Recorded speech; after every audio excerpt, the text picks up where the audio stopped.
We are moving on to Dr. Ronnie's presentation. Unfortunately, he is unable to come and he has sent it on as a recording of the presentation. Tackling the thief of sight in children. Thank you, Dr. Ronnie.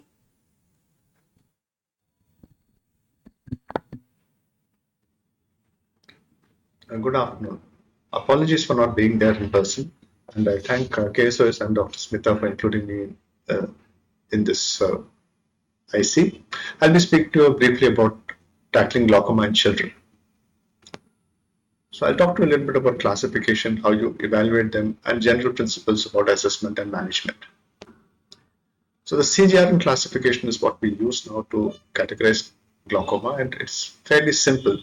It basically says that if you have an intraocular pressure of more than 21 millimeters of mercury, cup-to-disc ratio asymmetry of more than 0.2, focal thinning of the optic disc, the presence of half stray, corneal edema, or increased corneal diameters, axial myopia, or a visual field defect.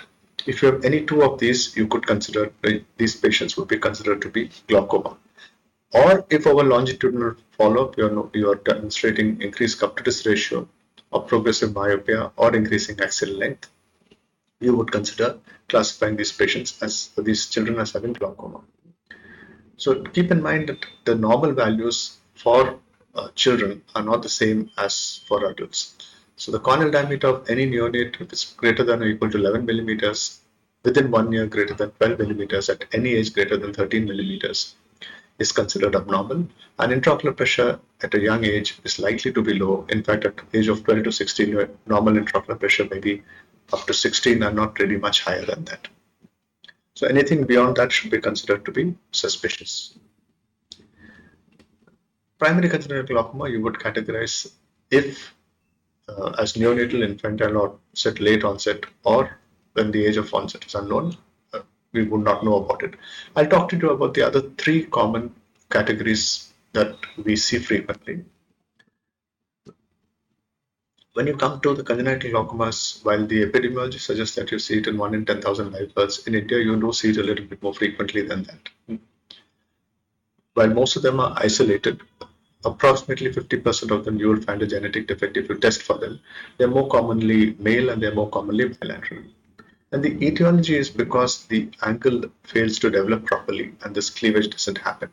And the reason why I'm emphasizing this is because the very, very important part of your clinical evaluation is gonioscopy. Because a flat or an anterior iris insertion tells you that that angle hasn't cleaved completely. Or a concave insertion where you have a lot of anterior stromal trabecular meshwork also tells you that that angle hasn't cleaved completely. So gonioscopic findings are very important when you try to assess what is happening in these children. The classic triad of watering, blepharospasm, and epipora occur because of the corneal changes, because of corneal tears. But sometimes you can see a fairly quiet eye where corneal enlargement is the only sign. And these children are the ones that we have to be careful of not missing. It's important that any child who has suspected glaucoma undergo a complete evaluation and an examination under anesthesia. And whenever you do an examination under anesthesia, measure the intraocular pressure as soon as the child is quiet, preferably with a Perkins tonometer. For us, routinely, we would do an external exam, refraction, measure the corneal diameters, do a slit lamp evaluation using a handle slit lamp, do gonioscopy, do a fundus evaluation, document the optic disc if you can, and definitely check the axial length. These are more or less the minimum things that you need to do. You can try, keep in mind that different anesthetic agents have issues in terms of intraocular pressure reduction. Also keep in mind that the axial length in these children increases dramatically in the first 1 year, and that should be kept in. So you can actually document the gonioscopy in a child if you have a red cam with a with a high power lens, and that can sometimes be useful, but most of these children have pretty bad corneas, so it's really not always as simple as it looks in this picture. The optic disc, again with a handheld camera, can be documented, but again corneal changes can make that challenging. So congenital glaucoma is a surgical disease, and generally you have multiple surgical options. The first option is usually a goniotomy or an external trabeculotomy. You might combine that with a trabeculectomy with antimetabolites. You could use aqueous drainage implants, or you could use ciliary ablation in a very poor prognosis eye.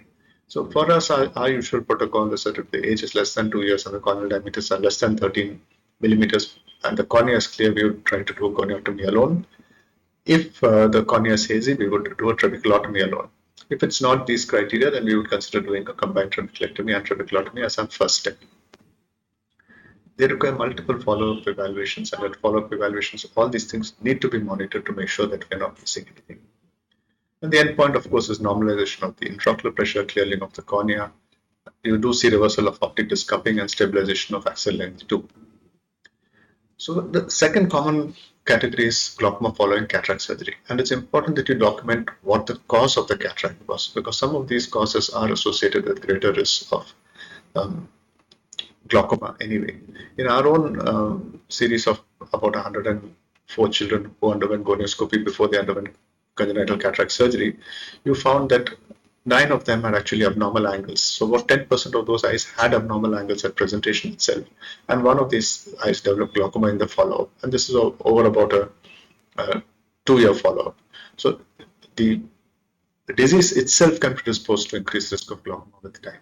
And generally the eyes with anterior iris insertions tended to be smaller corneal diameters but larger axial lengths and tended to be younger. So basically what we're saying is that these are eyes which are anyway anatomically slightly abnormal and therefore greater risk of glaucoma.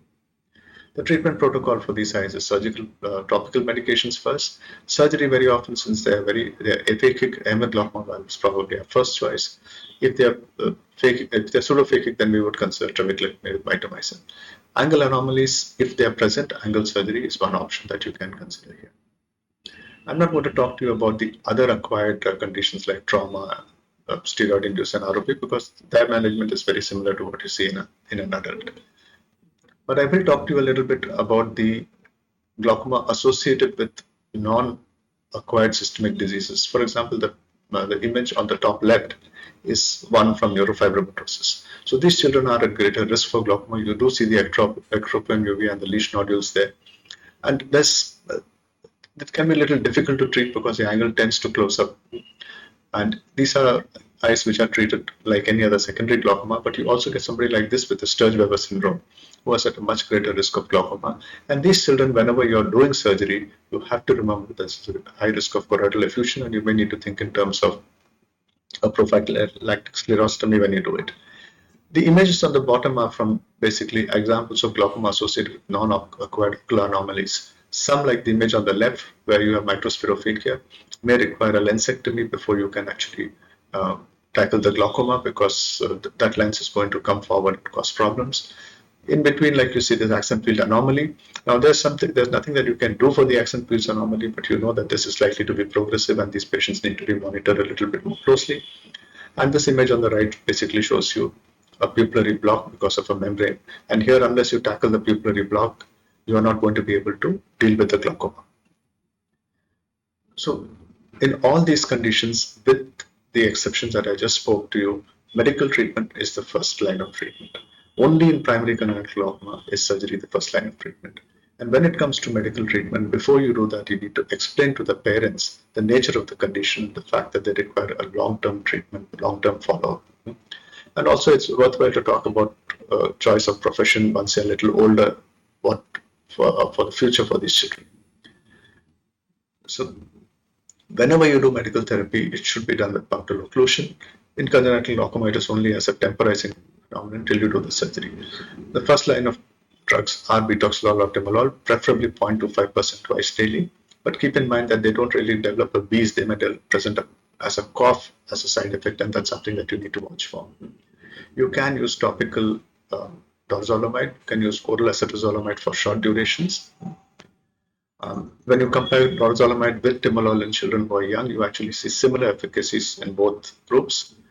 And when you compare latanoprost with timolol in pediatric glaucoma, you again see similar efficacies in both groups. So these are the 3 drugs for which studies have been done and which have been shown to be effective in managing glaucoma. But still, our protocol is usually timolol or dorzolamide first, and then followed by latanoprost as a second line.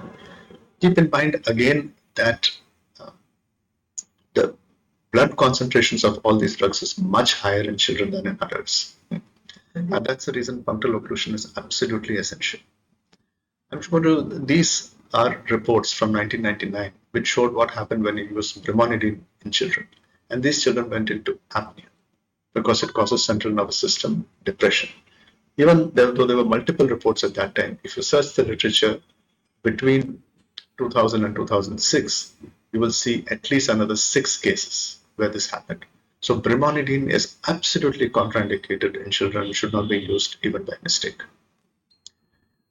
Your job doesn't end here. You have to treat the amblyopia. You have to do cycloplegic reparation. You have to do occlusion.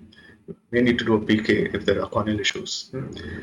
But pediatric glaucoma, if you can diagnose it early and preserve vision and prevent glaucomatous optic damage, you can actually manage to give them a good quality of life in the long term. But it takes a really, really lot of effort. And this is one patient who's had 26 glaucoma procedures or ocular procedures. And now she's 30 years old. She has one eye with 6/18 and 6 vision, and she's functional. So that's the sort of effort that is required to take care of these children. Thank you once again, and apologies for not being there in person.